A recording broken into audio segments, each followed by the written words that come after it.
Clipping path and image masking both are great image editing techniques that can help you remove unwanted background from images. But why different method? The difference between clipping path and image masking is the method to isolate the subject.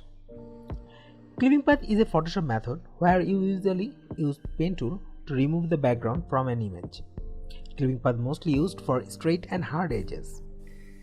It keeps the clipping straight. A bad clipping path can result in images that looks unnatural. We recommend zoom the images minimum 200% so you can look close to the edges as possible.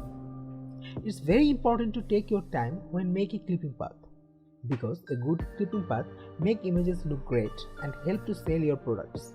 Today's e-commerce landscape is competitive and you want your product photos to stand out in a good way. And image masking is also a way to remove the background from an image basically when the subject is blurry. Image masking uses different techniques and tools in Photoshop like background erase tool, magic erase tool, and also color separation technique.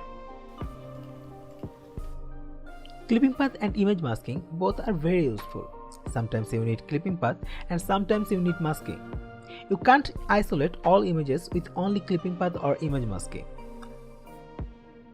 I hope this tutorial helped you to understand the difference between clipping path and masking.